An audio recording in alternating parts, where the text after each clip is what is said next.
Hey y'all, I am so excited to be here with you all this evening. I know this is a different format for me. I have been wanting to try this out for a while, watching some of my favorite podcasters using this platform to do their podcast, and I wanted to do that today. I know it's been a minute. I know it's been a minute. I have not, my last recording or my last episode was recorded in October. And I will honestly say your girl was going through some things. The things. Okay. And I'm gonna get into those things. But I'm super excited to be using this format to bring this Lifted to Life by Dana B podcast visuals. And I love visuals. So that y'all can see my face. I am fresh off work today, but I wanted to just see y'all, talk to y'all, all of the things today. So as I said, my last podcast was recorded in October. And since then, your girl has been going through a lot, a lot. And that's putting it mildly. So if we can do like Joan Rivers used to say, can we talk? So if you have your wine, get your coffee, get your whatever it is that you need, whatever your vice is, let's chat and talk this thing out. Where to begin? Under this current administration, there has been a lot of crazy, a lot of chaos, confusion, frustration, anger, all of those things wrapped up in a big bag pile of shit. Let me preface this by saying there's going to be some colorful language in this podcast, okay? So Doge comes into the building, and Doge creates this program called the Deferred Resignation Program. And in that deferred resignation program email, it said, if you want to resign, if you want to quit, just hit reply, type I quit, or type I resign. Okay. I couldn't do that. I couldn't hit reply, I resign, or I quit because I don't have the years, nor do I have the age to do so. So, as all of this was happening, as that email came out, there was so much scuttlebutt going on in the office and so much anguish, frustration. What's happening? Because there were a lot of questions with zero answers. So people responded. There were a few people responded to that email with that response. I quit. I resign. Okay. So that first group of people left. Then all of a sudden, here comes this new term called RIF, reduction in force. That created more scuttlebutt, more craziness, more uncertainty, more of all of these things. And our secretary said there would be rifts within our agency. So you have people on pins and needles. People were on pins and needles because we were watching agencies close. We were watching people being furloughed. We were hearing people, some friends, family members being riffed from their agencies. So we were just wondering, when was the shoe going to drop for us?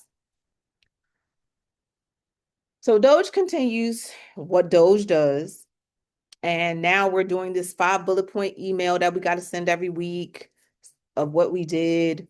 And my director was like, just type everything out. Don't put acronyms in your email. Type those acronyms out. Send those 5 bullet points. Put it on your calendar to send those 5 bullet points to Office of Personnel Management at 2 p.m., whatever the time is, so that you don't forget. And that's exactly what I did. Sent that email as I was supposed to. So then another DRP email comes out. If you want to resign, reply, I resign or I quit. Well, honey, that second email sent a whole lot. I mean, when I say it was a mass exodus of folk that hit I resign or replied, I resign or I quit, it was a mass exodus of people that left. There was no, there were people who their supervisor had left, their director had left. There were supervisors that had nobody to supervise because their entire team left. My team lost 50% of its personnel staff. We were just, it was craziness. And once again, I said, God, what do you want me to do? God says, be still, stand firm. You will win at life. I did not give you the spirit of fear, but of power, love, and of a sound mind. And then God said, P.S. He said, P.S. This is going to be a bit of a struggle for you. It's not going to be easy. It's not going to be easy because, again, like I said, a lot of our people, they left. He said, it's not going to be easy. It's going to be hard for you. It's going to be a bit of a struggle. It's going to be overwhelming. He said, but trust and believe that you can only do one action at a time. You have one brain, two ears, four eyes, two hands, two arms. I said, you can only do one action at a time. It's going to get tough, but you can only do one action at a time. And that's what the hell I did. One action at a time. Did what I could do with the number of people that left. It was, okay, this is what I got to do. This is how I got to function in this. This is how I got to operate. And roughly he said, don't let this or them drive you crazy. So every office was affected by this mass exodus of people that left. And so I have always prided myself in getting my work done, but that was before the mass exodus. I had always prided myself in getting my work done, updating my customers, and just getting awards done, writing these contracts out. I was priding myself on getting it all done. But then this mass exodus occurred, and baby, I was falling behind. So it wasn't until one day I had my new leadership. My leadership had went from, I had one team lead, that team lead left, and my division chief became my team lead. So now she wearing three hats. She wearing three hats, right? She'll see the team lead, division chief, and the director, acting director. So she been wearing all these hats. So one day we're in a meeting and she says, we're going over all my actions that I have to get done. And some of them haven't been up to date because I've been so caught up in other things. Whereas I would be so focused on a task and all of a sudden somebody will call me or email me and then that'll throw me off. And next thing you know, I'm focused on what they called me about and I completely forget about what I was working on. So that was a problem for me. So I'm sitting in her office and we are going over all my actions. And she's like, Dana, you didn't update this. You didn't put this. And baby, guess what? I started crying right in her office. I was in tears. And she was just like, oh no, no, no. So she shuts the door, she's calming me down. And I said to her, I said, I'm overwhelmed. I'm overwhelmed. And she said, I understand. She said, I understand completely. I said, I am overwhelmed. And and that's how I ended up getting behind. I said, I find myself getting caught up in, I'm doing my work, focused and honed in on my task. And all of a sudden somebody emails me with something or sends me a Teams chat. And all of a sudden I'm distracted and I'm focused on that. And so her advice to me was very simple. She said, you ain't got to respond to those emails right away.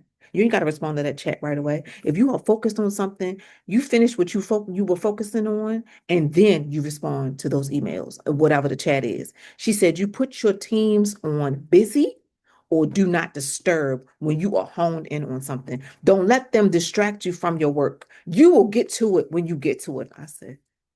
And that's from the boss, the lady, my division chief, my director herself. You ain't got to respond to them people right away. You don't have to do that. So I said, okay.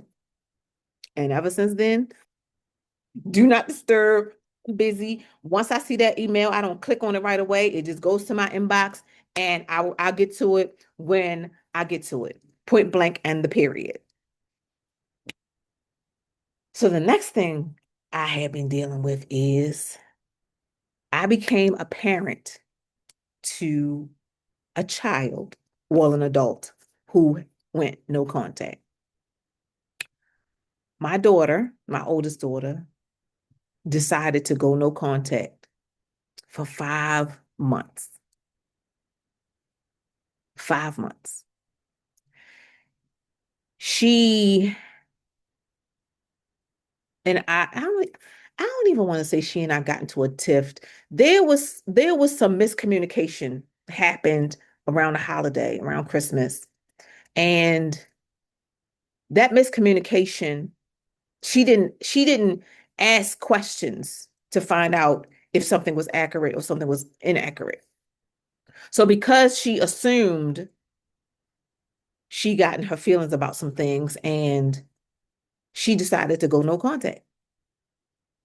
Now, as a mother, to go no contact, and I'm speaking for me, I deal with anxiety. Okay. I've dealt with anxiety badly in the past, especially when my girls were growing up, when they were in high school and coming home and just anxiety always got the best of me.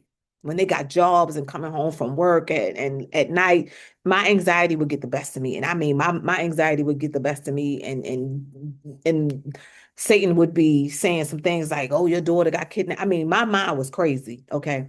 But eventually, the reality of it was don't pray and worry. How you going to pray and ask God to keep his righteous hand upon your children, to keep your kids safe from hurt, harm, and danger, and then you go into anxiety mode and you start worrying? Hello? That don't make sense. That don't match. Praying and worrying don't go together. That's like oil and water. They just don't mix. Okay. So for my daughter to go no contact for 5 months, my anxiety was through the roof because she had blocked me via text, blocked me via phone call. She had blocked me on everything. She turned off her location, everything. Okay. So then I was able to ask my family members to give my daughter a call and see how she doing, to check in on her for me, just to see how she doing, which was fine. They would call her because, like they always do, they didn't call and say, "Oh, your mother told me to call and check on you." No, they would call, see how she doing, see where she is, and they would just say, "Girl, she fine, she fine, she did that." And I'm like, okay. So that brought me the ease. So a little bit after 5 months, out the blue, while I was running errands, I gave her a call, and she answered the phone like, I didn't know what to do. But I just simply just was casual conversation.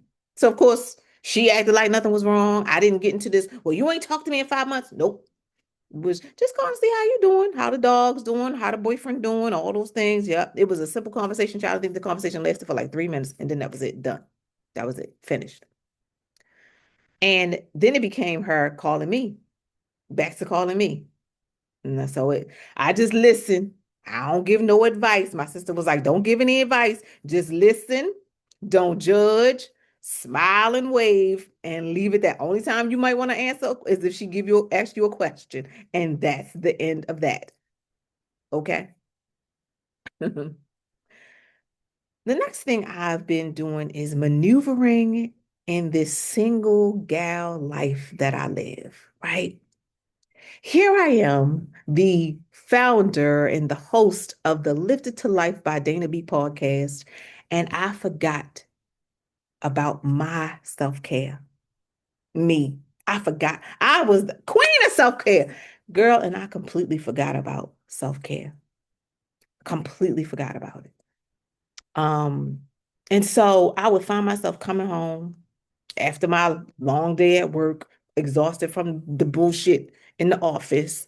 And I would just come home, plop on the couch, turn on the Housewives, whatever. No, not no Tyler Perry movie. What the fuck? No. Mm-mm. Turn on a movie, just and not doing anything for myself. Nothing for myself. And and I was like, what is wrong with you? And it wasn't until I had a conversation. I can't remember who it was I had a conversation with. And they had plans to do X, Y, and Z for themselves. And I was thinking, like, I was cheering them on, right?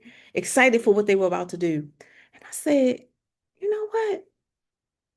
What I need to be doing something for myself. And I used to, that me time was important to me. That me time was important for me to go out, have a drink. Matter of fact, you know what? It was for a friend's birthday. I was meeting them at a restaurant and they were coming to the restaurant late and I get off work at 5:30. So they would come to the restaurant at 7. The restaurant was like 20 minutes away from where I work. And I was like, not about to go all the way home to come all the way back. No, that would have been stupid. So I went to the restaurant for the happy hour. And then I'm sitting at the bar like I used to back in the day for that good me time. And I'm sitting at the bar like, girl, you ain't done this in a long time. And this was a restaurant I had never been to. And so I'm sitting there and it's happy hour and I'm drinking my little martini and I ordered me some lamb chops and some French fries and I'm talking to the people at the bar that's sitting next to me and one lady is like cheers and I put my glass up and we toasting and everything and I'm like I haven't done this for myself in a long time. I'm going that is what started for me going back to making sure that the me time included just going out and enjoying my me quality time for me, right? And then a few weeks ago, one of my favorite plays was in DC, Pearly Victorious. I remember seeing this play when I was a kid, and it's an old school play written by Ossie Davis, starring Ossie Davis and Ruby Dee. The movie is called Gone Are the Days. It's a classic black and white movie. Funny, funny. And I wanted to see the play. So I'm thinking in my head, oh, what friend can I call to go see the play with me? And the voice in my head said, go by yourself. You go by yourself. You can go see the play by yourself. Who said you had to go with somebody? So I went online, bought my ticket, and honey, went to see the play a few weeks ago, sat in that theater laughing out loud. And I mean, I enjoyed myself immensely. Immensely, had good me time, went to see the play that I wanted to see, having to ask people, did they want to go with me? I bought the ticket and I went. And it was like, Dana, these are the things that make you happy, right? Yes, work is going to be work, but make sure that you do the things outside of work that make you happy. And I'm telling you the same thing. Do the things that make you happy and especially maneuvering in this crazy life. Okay. So, some of the things that I've learned to do is taking solo trips. I recently went to Virginia to visit my youngest daughter, and oh my gosh, when I tell you, being with her reminded me of so much. First thing is take care of you. Take care of you. Ooh, sound like it's a thunderstorm coming. Oh boy. Take care of you. You matter. You have to remind yourself, I matter. Quality time with others is great, but quality time with yourself is even greater, especially when you're doing the things that you love to do, the things that make you happy, the things that make you smile. The job that I have, yes, I'm grateful for it. The rifts did not come.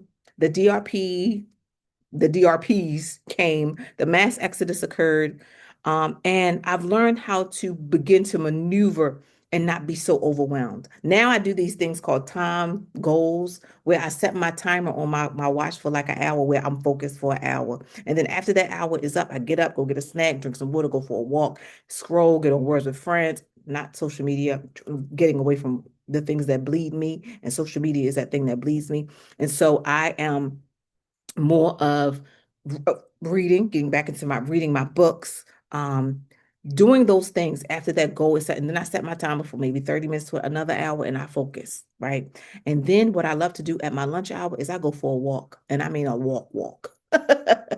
So where my office is, we are by the water. And so I go for a walk along on that boardwalk, looking at the water. Sometimes I sit down and I'm looking at the waters and as it moves and that's what I do.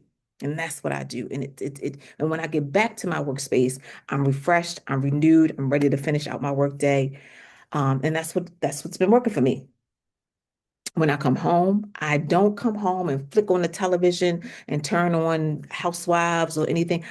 I flick on the TV and I listen to nature sounds. You hear that? The crickets. You hear that? Yeah. Listen to that. And just sit down and read my book, or I might read my devotional, read my inspirational book, whichever it is, just for that quiet to come down and to decompress from my workday. And that has been a joy for me. Something corny I've been doing as well. I started themed days of the week. Like today is Motivational Monday. So all day today, I've been listening to motivational music, motivational podcasts. Motivational Monday is just me, just listen to those things that's motivating me and getting me going. Tomorrow is Tuesday. Tomorrow is Taibo Tuesday. And that's me moving my body. It could be in Taibo, it could be Zumba, just dancing. It could be just yoga, whatever, moving my body. Because my doctor said if you don't use it, you'll lose it. And I'm 54, I mean 53. I don't want to lose it. Okay. Not at all. um, and then I have my self-care Sundays, I have my wellness Wednesdays, I have my thankful Thursdays. So each day is a theme of me just doing something. And I know that might sound a bit corny, but it's been fun for me to do. Okay. Fun for me to do. And then I'm getting outside more. While I was visiting my daughter this past week, we went to a botanical garden. I had never been to a botanical garden. Never. That was my first time. And I was enamored and in awe of all of the beautiful flowers that I got to see and I got to smell. I love hydrangea bushes in every color. There was red, purple, pink, blue, white. Oh my gosh. Those hydrangeas were just so beautiful and I loved every one of them that I saw. Like, oh my gosh, they were so pretty.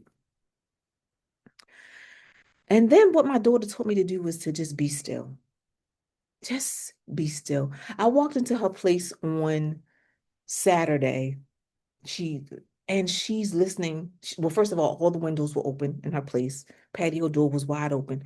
And I mean, I'm always my patio door is always open because I like for my house to let it breathe. My daughter say burp. Let the house burp. And she just was in this calm, relaxing mood, just relaxing, right? The nature on the YouTube playing, and she's just sitting there reading her book. And I'm sitting there and I'm in awe of my daughter for a second. I'm like, because this was somebody who was hyper as a kid. Okay. Hyper as a kid. Now she just in this real chill Zen mode that I admire. You know what I mean? I admire that. So as we're sitting on the couch and she's reading her book and I'm playing Words with Friends and I'm in chill mode, I'm like, this is nice. This is what I should be doing and I have been doing it, which I love a lot. Yes, yes. So remember to be still, be quiet. If you get overwhelmed, take a beat, take a walk, get up, get out, change the scenery, right? Get away from the things that bleed you. Social media is the thing that was bleeding me, and lean into the things that feed you. Okay. So before I close out this episode today, and I appreciate y'all for sticking around, listening, I'm going to read an excerpt from one of my favorite books that I have been reading. This is called The Journey to the Heart, and this is the book by Melody Beattie. And today's devotion is Discover the Power of Stillness. I will forever remember Yellowstone Glacier Lake at midnight. A large full moon, the biggest I have ever seen, was resting atop the lake. The lake was frozen over, a still mirror between the mountains. Even the pines stood motionless. At that moment, I saw stillness, quiet, motionless stillness, and I began to understand its power. Be still and know that I am God. How often I heard that verse from the Bible. How well I knew it, but how little I understood stillness. Stillness is different from solitude, different from aloneness, different from turning off the stereo or speaking softly. Stillness is a place. You can find it in the desert or in the mountains. You can find it when you're alone or when you're in the midst of people. You can find stillness wherever you are, whatever you're going through. Stillness is a place within you. Slow down, breathe deeply, get quiet, become familiar with stillness. Take time to learn its power. From that place of stillness, the right action will emerge and you will find your next step. From that place of stillness, you can move into the present moment. There you will find your power, and there God will find you. Guys, I thank y'all so much. Thank you for tapping into today's episode. Leave me a review, like, comment, and subscribe to this channel. Send me an email at liftedtolife@gmail.com, and I will see you all next time. Have a good day.